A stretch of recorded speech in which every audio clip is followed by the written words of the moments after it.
tous qui pensez que la violence est le meilleur moyen d'atteindre vos objectifs, que ferez-vous lorsque vous aurez tout détruit? Que votre objectif soit politique, religieux ou tout autre, qu'aurez-vous atteint lorsque tout ne sera plus que chaos et destruction?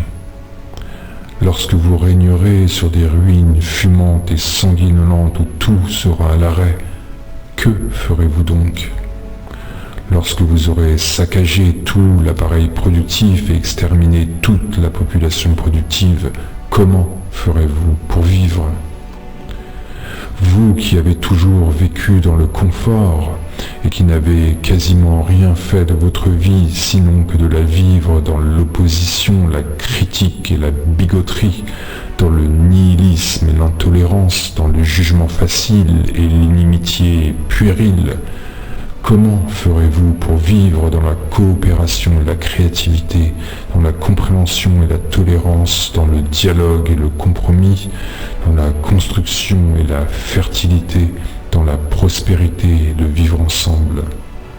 Vous qui voyez le monde et les rapports humains sous le prisme du cercle vicieux de la destruction et de la condamnation incessante, comment ferez-vous pour faire naître et perdurer des dynamiques vertueuses, indispensable à toute société évoluée, prospère et heureuse?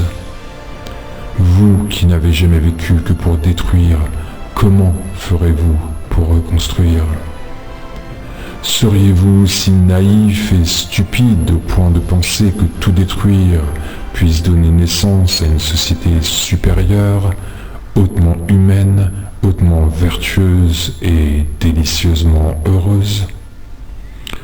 Seriez-vous si naïf et stupide au point de penser que prendre le pouvoir par les armes ne perpétue pas la conservation du pouvoir par les armes? À quelle légitimité pourrait en effet prétendre un pouvoir conquis par les armes dans le sang et les larmes?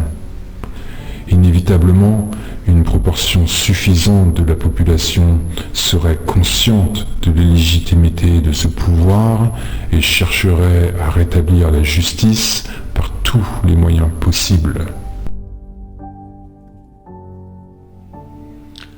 Ainsi, le pouvoir illégitime devra se conserver par la force brute et brutale, les armes, le sang et les larmes.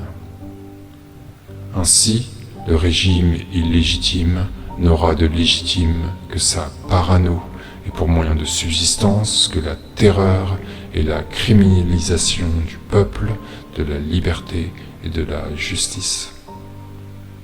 Et ainsi d'instaurer un système liberticide et populicide, inhumain et facho, fondé sur la terreur et la loi du plus ignoble, du plus délateur au collabo.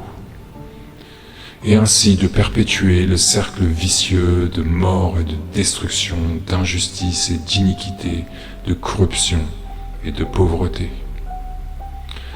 Et d'avoir pour seul maître mot de museler et martyriser un peuple miséreux pour espérer continuer à régner.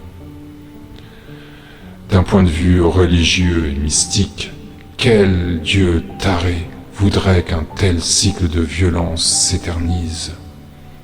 Quel Dieu créateur pourrait être à ce point schizo et limité pour vouloir que sa propre création ne se transforme en ténèbres et en enfer éternel?